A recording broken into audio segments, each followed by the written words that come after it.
Hello, welcome to Revenant Reads. I'm Vin, and this is a monthly reading wrap-up for September of 2024.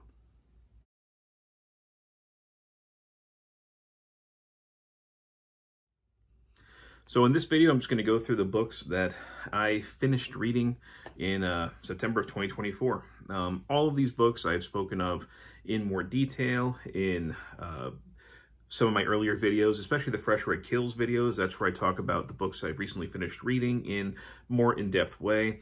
I never call my videos reviews. They really are more informal. They're unscripted. They're just me getting out my thoughts. Sometimes I remember things that I meant to say on video afterwards, after I've already uploaded the video. But that's just the way it is. By keeping things informal, I'm actually able to make videos. If I took them too seriously, I would never get a video made. So this is just going to be a very quick summary of the things that I read. I will mention one thing that I didn't finish reading yet, and that is King Lear, of course, by Shakespeare. I was reading this for Shaktember, one of the booktube events where you basically read Shakespeare. And I read all the introductory stuff. I just didn't read the play yet. So maybe in October I'll finish reading the play. That's one of my goals. So I read half of this in September.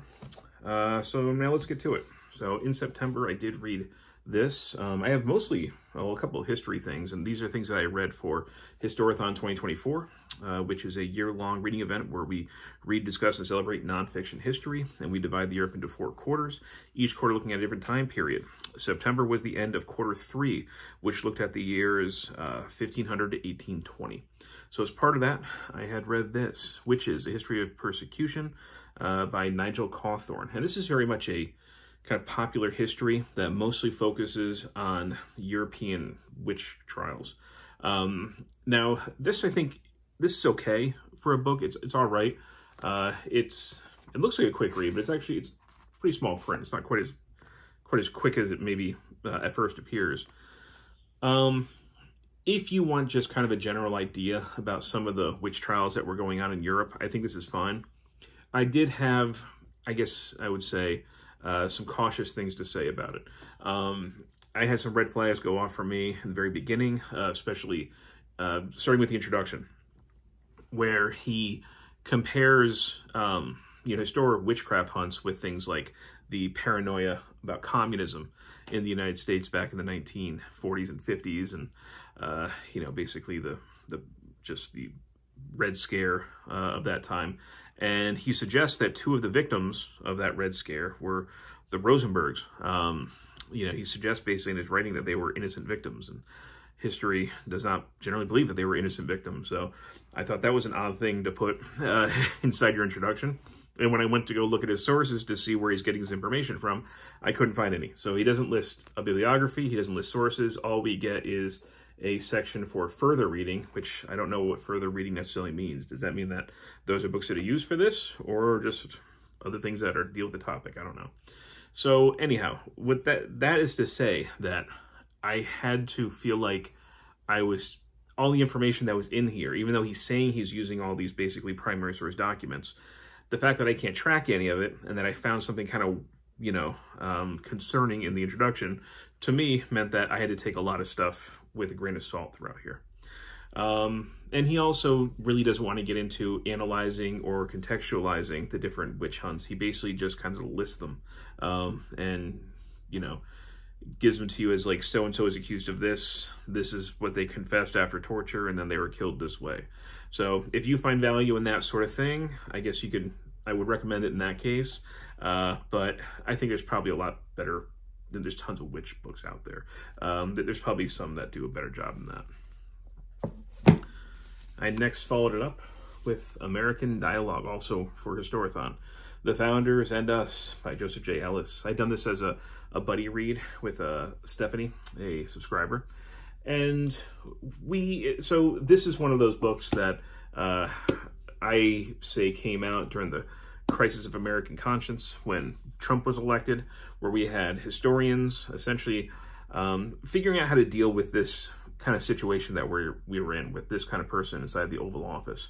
And what Ellis is trying to do here is he's looking at some of the prominent founders, and he's giving us a little bit of a mini biography about them with a focus on a certain aspect of their life that was pretty dominant. And then he kind of takes that aspect and he, in the second half of it's like we see the past, and then he follows it up with the present day, or at least as it was around 2018 or so when this came out, or 2020, one of those. And, you know, how does it look today?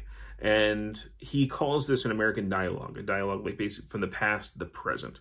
And I think it's a kind of a cool idea, good experiment. I think that he wrote the history really, really well in this.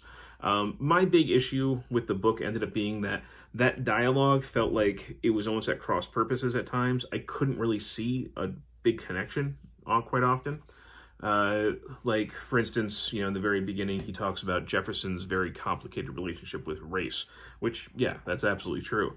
But then he's talking about, like, complicated relationships with race today. But so much has happened in between us and Jefferson, it was hard to really see the link. Sometimes it's a little bit better. I think the section on James Madison and the Constitution was actually much stronger. But nevertheless, there's a lot of interesting things in here. I enjoyed reading it. I just didn't really see that connection between past and present laid out in a way that was really convincing in a lot of ways. So glad I read it. There was interesting stuff in here. A lot of it I knew, but there were a few new things for me. But I don't know if it entirely worked in the end, if it stuck the landing. And also for a story, I thought I read this, The Wager. David Grann, A Tale of Shipwreck, Mutiny, and Murder. And last year I'd seen so many people praising this book highly, and I can see why. I mean, this was a fun book. This is about it was in the 1740s. The ship, The Wager, it was basically sent off, it was a British ship, as part of a fleet to go sink a bunch of Spanish galleons, because Spain was at war with England at the time. And The Wager ends up going around the tip of South America, but ends up crashing pretty much on the shores of Patagonia, or right around that area, on an island. And the crew has to try and survive, and they go through absolute hell trying to do so.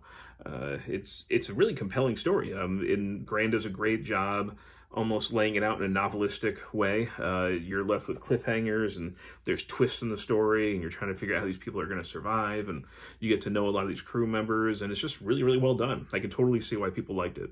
And I liked it too. And yeah, little maps in the beginning.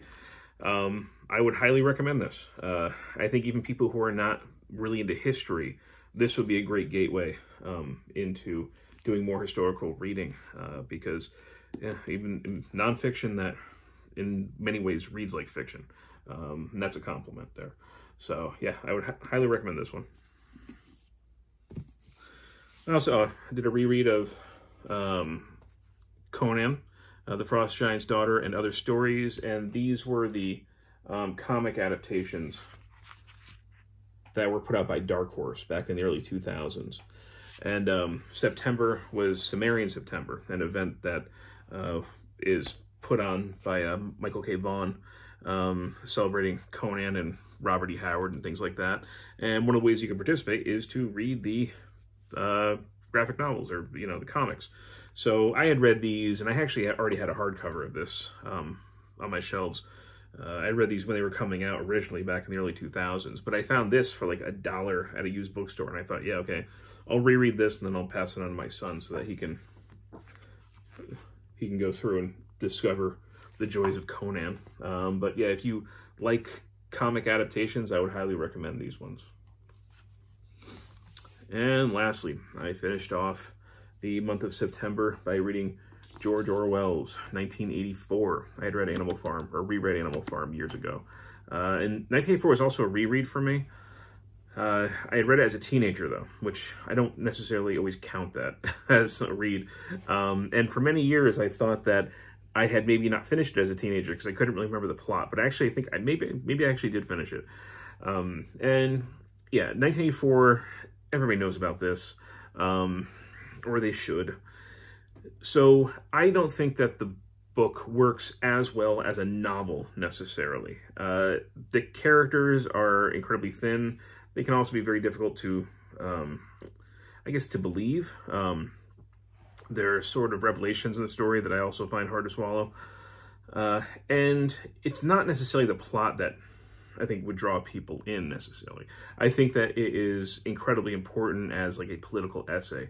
There are so many ideas in here because what Orwell is doing, he's basically showing us the way that totalitarian governments can control people. And of course, he's speaking from experience of having witnessed things like, you know, Nazi Germany and Stalinist Soviet Union. So I think there's incredible value in that. That's why I think it should be mandatory reading pretty much for everybody. Not because they're going to be blown over by the story. I don't think you will be. But there are so many ideas in there that people really should be exposed to and they should think about very, very seriously. So, yeah, I mean, I don't know what you would call that. I guess I'm sort of middle of the road a little bit with 1984. Wasn't a great novel for me, but it was incredibly important and insightful when it comes to political thought. So, yeah, those are the books that I read in the month of September 2024. So I got through Witches, Conan comic, Orwell's 1984, The Wager by David Grann, and Joseph Ellis's American Dialogue. If you've read any of these, as always, I'd love to hear your thoughts, and thank you very much, BookTube.